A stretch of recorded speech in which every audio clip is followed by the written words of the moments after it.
The horse, that is the perfect animal.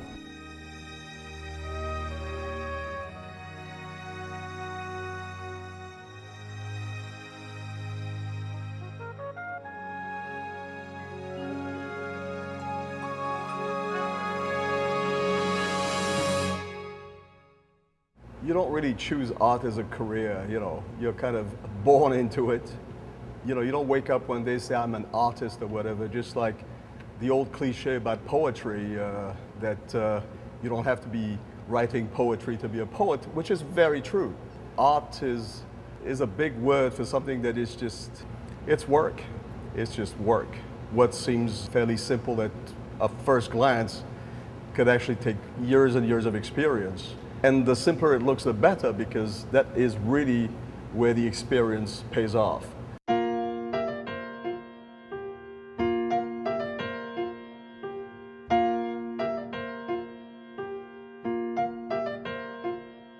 The illustrated horse. This is the case of an idea that I wanted to have a horse that would retain its shape and strength and all the speed and everything, and yet be in a sense part of a total environment. By total environment, I mean instead of having just a horse, it has several layers and levels on that horse, which mean that you could almost take the piece and turn it around in any position and still have quite a readership in it. For instance, there is the head of a tiger in the entire background. If you tilt it to one side, if you tilt it to another side, you'll see there are two horses there. Point is, you don't have to look at it as just a horse. You forget that it's a horse, and then it doesn't tell you the story of a horse. So I call it the illustrated horse because it has all these layers in it, all these levels.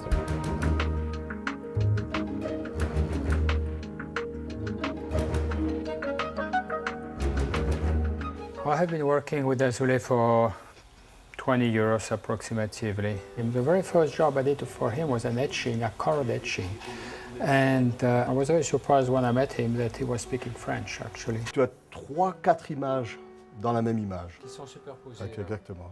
I'd have to say the fact that he speaks French is helpful too. We have a very good common background here. The relationship with someone like Pascal is built over many years. I mean, it was over 20 some odd years. In our business, once you start to have a business relation with an artist, usually it's a lifetime. It happened that after having been working for so long, he trusts me very much about what he wants, and I feel kind of free with him. And it's a very interactive process. Une fois, celle-ci, je m'en suis servi. It's good, it's a comfortable relationship because you don't have to say much to know exactly what you mean. He tells me what he likes, and I try to translate it into a print, and he gives me his feedback, I change the print. It's kind of a dialogue actually going on. So this original drawing is shot and enlarged to the size of the print, and it's enlarged on a miler. And that miler here is going to be our key to cut all the different films that we need to print the different colors. One for the body of the horse, one is the background, and the third miler, which is the mane and the tail of the horse. Of course, those 4 milers have to register perfectly on top of one another. They're perfectly registered. And then, when those 3 milers are going to be printed with the chorus, we're going to end up printing the black. So a lot of different steps. We don't realize how we are witnessing evolution every day all around us. There are animals that are not finished. They're not at the end of their journey. I mean, they're still in things. So I cited the kangaroo because it's a perfect example of an animal that is not there yet. With small arms, it doesn't make sense. It's not finished, you see. But a horse, that is the perfect animal. I mean, the horse, it's completely come to total fruition. It's right there, and you can really behold it and says, my gosh, what else can I add to this? That's it.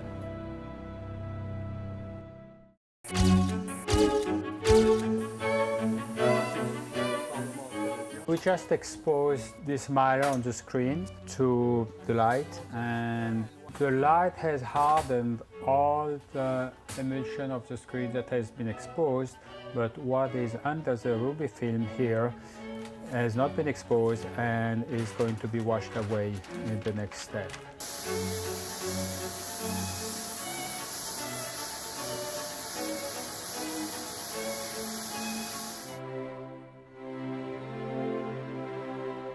The work that I do is basically a distillation of my thoughts, and I try to break the level up rather than lower it down, which unfortunately is a lot of what we see around us. You know, there's so much mediocrity, but in a way it reflects our own mediocrity.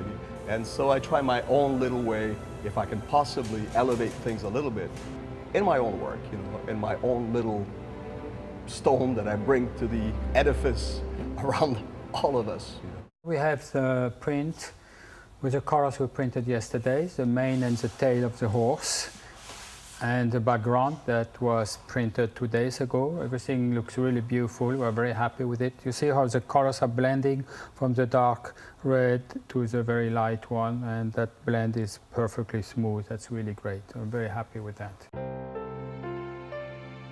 You know, Moroccan born, North Africa, you gotta wing it, you know, I mean, you know, things just don't come easy. I never had the basis, you know, I mean, schools and what have you, so you really go through life winging it. And to this day, I feel it. Because one of the problems when you wing it, as I said, is that you constantly have to test yourself.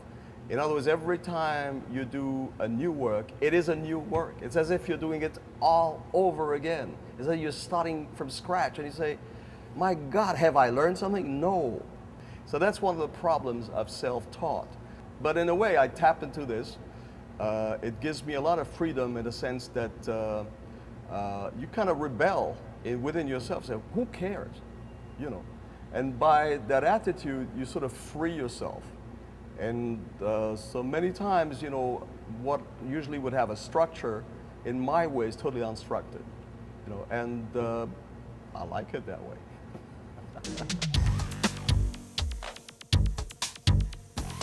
We just fit the screen on the press and we just locked it in place so it doesn't move, because we cannot afford the slightest movement in the screen or we would lose our registration.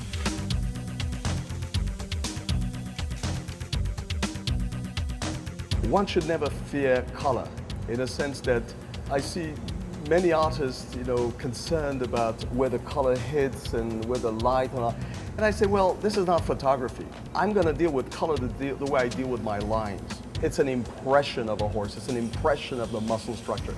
And